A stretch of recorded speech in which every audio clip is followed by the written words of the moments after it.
A Sound of Thunder by Bradbury. Part 1. The sign on the wall seemed to quaver under a film of sliding warm water. Eccles felt his eyelids blink over his stare, and the sign burned in this momentary darkness. Time Safari Inc. Safaris to any year in the past. You name the animal, we take you there, you shoot it. A warm phlegm gathered in Eccles' throat. He swallowed and pushed it down. The muscles around his mouth formed a smile as he put his hand slowly out upon the air, and in that hand waved a check for $10,000 to the man behind the desk. Does this safari guarantee I come back alive? We guarantee nothing, said the official, except the dinosaurs. He turned. This is Mr. Travis, your safari guide in the past. He'll tell you what and where to shoot. If he says no shooting, no shooting.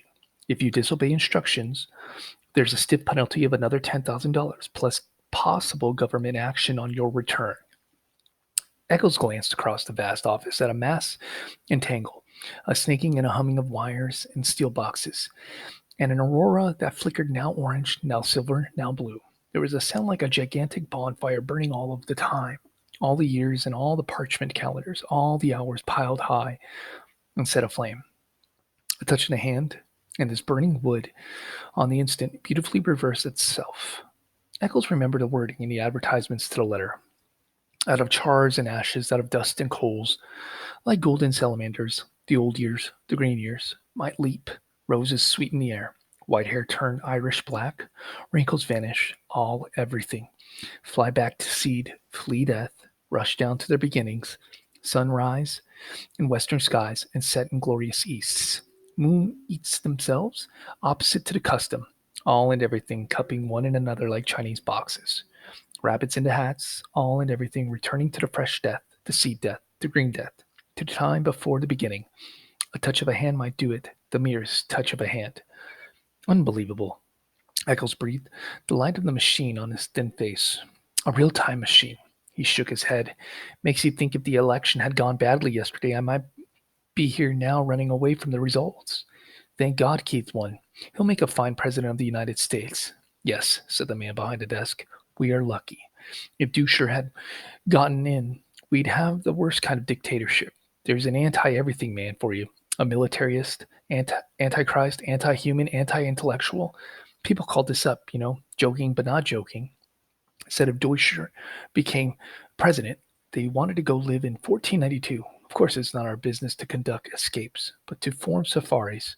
Anyway, Keith's president now. All you got to worry about is shooting my dinosaur. Eccles finished it for him. A Tyrannosaurus Rex, the tyrant lizard, the most incredible monster in history. Signed this release. Anything happens to you, we're not responsible. Those dinosaurs are hungry. Eccles flushed angrily, trying to scare me. Frankly, yes. We don't want anyone going who will panic at the first shot. 6 safari leaders were killed last year and a dozen hunters. We're here to give you the severest thrill a real hunter ever asked for, traveling you back 60 million years to bag the biggest game in all of time. Your personal check's still there. Tear it up. Mr. Eccles looked at the check. His fingers twitched. Good luck, said the man behind the desk. Mr. Travis, he's all yours. They moved silently across the room, taking their guns with them toward the machine, toward the silver metal and the roaring light. First a day, then a night, then a day, and then a night. Then it was day, night, day. A week, a month, a year, a decade, 80, 2055, 80, 2019. 1999, 1957, gone, the machine roared. They put on their oxygen helmets and tested the intercoms. Eccles swayed on the padded seat, his face pale, his jaw stiff. He felt the trembling in his arms, and he looked down and found his hands tight on a new rifle. There were 4 other men in the machine, Travis, the safari leader, his assistant, L'Esperance, and 2 other hunters, Billings and Kramer. They sat looking at each other, and the years blazed around them. Can these guns get a dinosaur cold? Eccles felt his mouth saying. This is the end of part 1 of The Sound of Thunder.